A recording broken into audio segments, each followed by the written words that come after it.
ये लोग हमारी टीम है।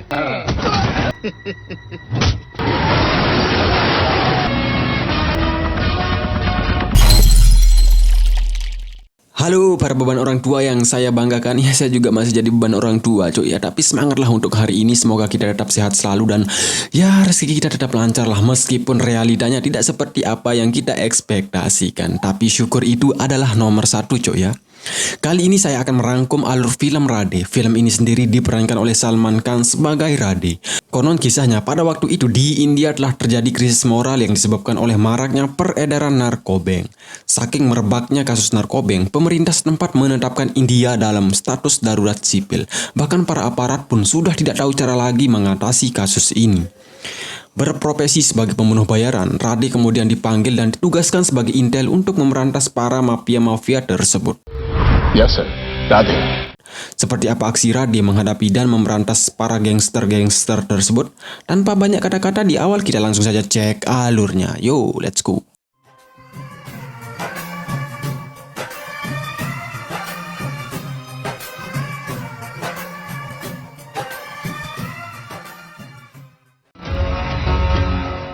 Cerita diawali dari kota Mumbai. Ini adalah Rana, bandar narkobeng kelas kakap punya jaringan lintas internasional. Rana adalah bandar yang tak kenal rasa takut dan tak segan-segan membantai orang-orang yang tak sepihak dengannya. Semenjak kedatangannya di Mumbai, para generasi India hancur dibuatnya. Waktu itu para aparat sudah tidak tahu cara lagi menghentikan langkah mereka dan satu-satunya spesialis untuk memberantas mereka adalah Rade. Ini dia orangnya. Rade merupakan seorang pembunuh bayaran yang sulit dicari keberadaannya. Namun pada waktu itu, akhirnya para polisi menangguhkan kasusnya demi bisa memberantas dan menghabisi para bandar narkoba di kota Mumbai. Setelah bertemu, Rade pun menyepakati kontraknya. Di kantor barunya, Rade sangat dihormati dan disegani. Namun ada saja yang bikin lucu cuy. Ini adalah Inspektur Avinas. Inspektur yang tegas namun agak gimana gitu ya, agak ngondek sih. Saat ia keluar mencari sosis bakar, sampai di pertengahan jalan, mobilnya kehabisan bensin.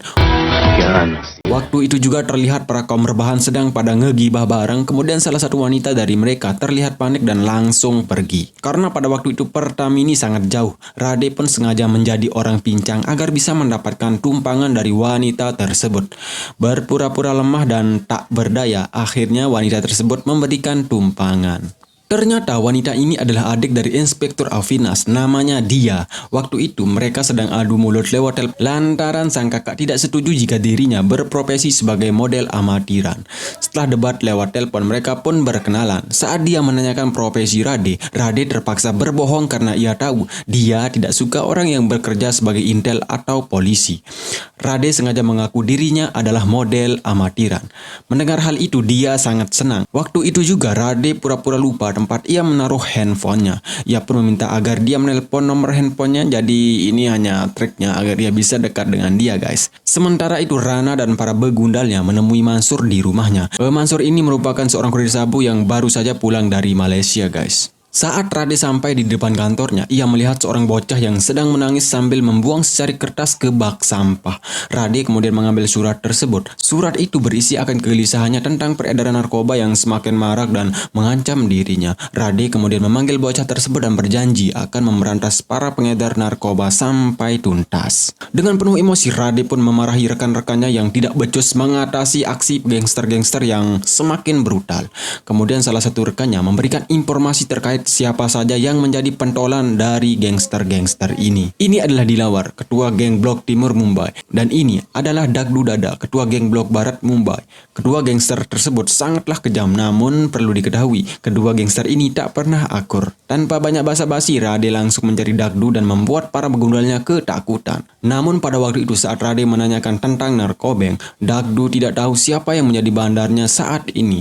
Rade kemudian mencurigai salah satu orang dan ia pun langsung mengejarnya. Saat ia ingin menangkap preman tersebut, tiba-tiba Dia datang. Tidak ingin Dia tahu profesinya saat ini, ia pun sengaja menolong penjahat itu dan bersikap baik kepadanya. Melihat hal itu, Dia pun sangat kagum dan ia pun pergi. Next, sampai di kantornya, penjahat itu pun diinterogasi. Dan dari pengakuan preman tersebut, ia pun mendapatkan nama Mansur dan Dilawar sebagai pengedar. Saat berada di kamar kecil, ia kemudian ditelepon oleh dia. Waktu itu dia mengajaknya untuk pose bareng untuk dijadikan model majalah dewasa. Tak menyia-nyiakan kesempatan itu, Rade pun segera menemuinya. Saat pengambilan gambar, awalnya ia kelihatan culun dan polos. Ketika ia membuka bajunya, semua orang di studio tersebut terpana dengan bodinya yang wow, suspek. Dia pun sangat terpesona dan sedikit ngiler sih melihat tubuh seksi Rade, cuy.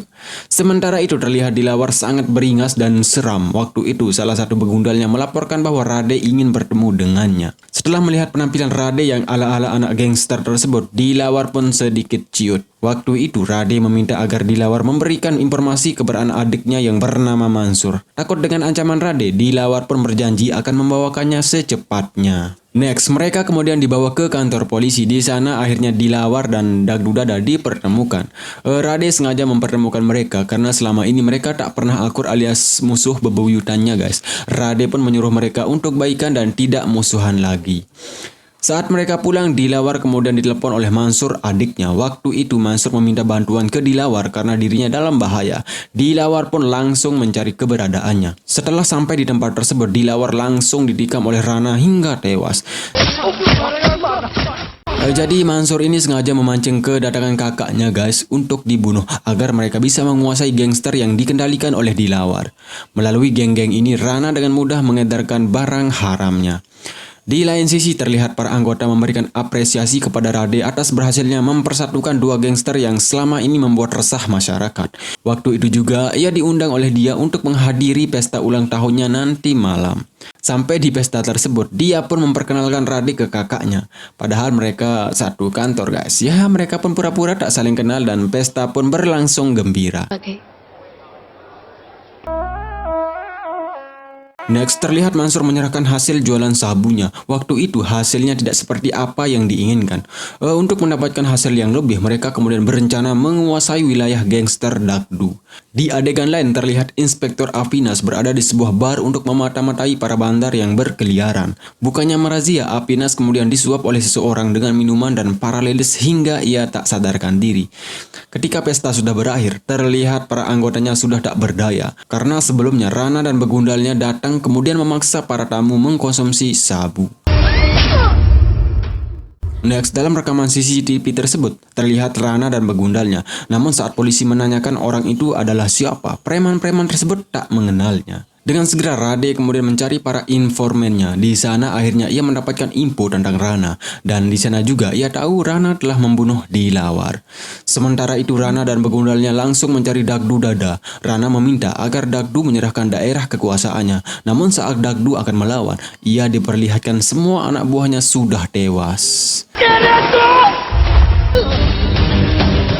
Setelah menguasai Mumbai, peredaran narkobanya pun semakin menggila.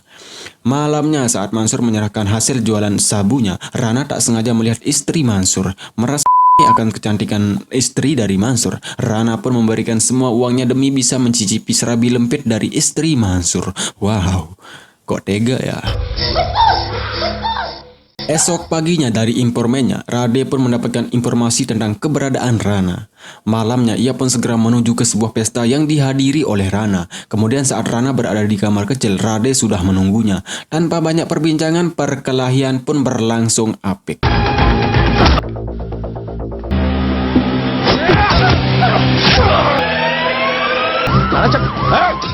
Namun pada waktu itu Rade tak berhasil menangkapnya lantaran Rana dan begundalnya segera kabur setelah mendengar sirine polisi. Next, akhirnya dia pun tahu profesi Rade sebenarnya setelah mendengar percakapan bersama temannya. Namun dia yang sudah jatuh cinta menerimanya dengan senang hati.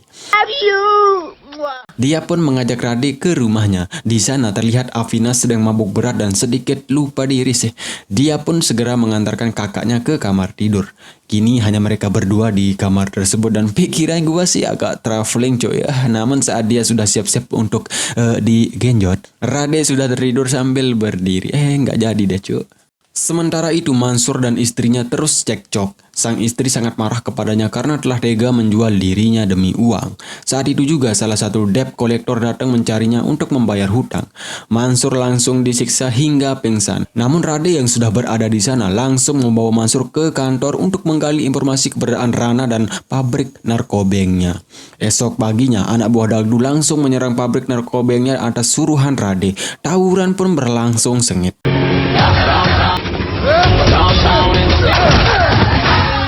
Mengetahui Dagdu menyerang pabrik narkobanya, Rana dan para begundalnya pun balas dendam. Waktu itu Dagdu sedang merayakan pesta ulang tahun ibunya. Tiba-tiba mereka pun diserang dan Rana langsung membunuh Dagdu. Sementara itu salah satu begundal Rana berhasil ditangkap dan langsung diinterogasi. Karena pada waktu itu ia tak mau bicara meskipun dihajar habis-habisan.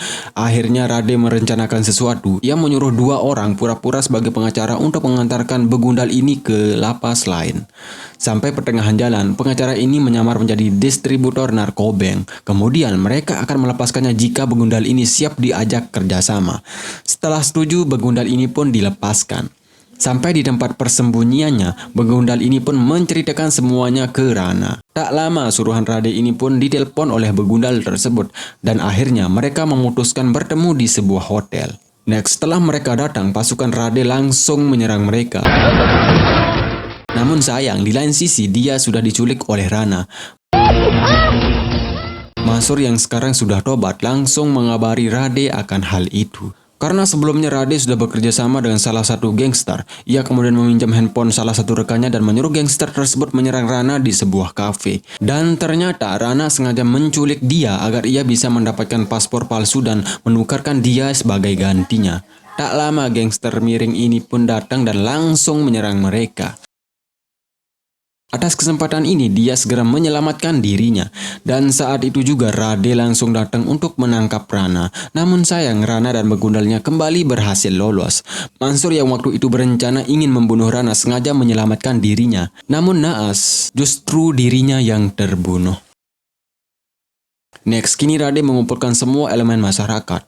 Rade kemudian meminta bantuan kepada mereka jika mereka melihat transaksi narkobeng agar segera dilaporkan. Dengan cara ini, peredaran narkobeng semakin berkurang. Di adegan lain, saat Rana ingin kabur dari kota tersebut, Rade datang dan menabrakkan mobilnya. Sempat terjadi baku hantam, Rana pun kembali berhasil kabur. Dengan tas berisi uang di tangannya, Rana kemudian sampai pada sebuah penginapan. Ternyata pemilik homestay tersebut adalah bocah yang melapor waktu itu. Kemudian saat Rana sedang menelpon jemputannya, bocah tersebut dengan hati-hati mengambil tas tersebut dan mencoba menghubungi Rade. Saat Rana ingin mengambil uangnya, bocah ini langsung membuang tas tersebut dan uangnya pun langsung berserakan. Rade yang berada di sana dan melihat uang itu berjatuhan, matanya langsung tertuju ke atas. Dengan cepat Rade pun berhasil menyelamatkan bocah itu saat Rana menjatuhkannya. Singkat cerita, saat para napi tersebut ingin dipindahkan ke lapas lain, tiba-tiba truknya oleng dan membuat para napi itu berhasil melarikan diri. Namun Rade yang sudah sigap langsung mengejar mereka dan aksi kejar-kejaran pun berlangsung lebay. Setelah menghabisi para preman tersebut, ia kemudian mengejar Rana yang ingin kabur dengan sebuah helikopter. Dengan adegan yang sangat lebay dan wow, Rade pun berhasil terbang dan mendapatkan Rana. Singkat cerita guys, di sini akhirnya Rade berhasil mengalahkan Rana hingga tewas. Yuk kita lihat adegannya.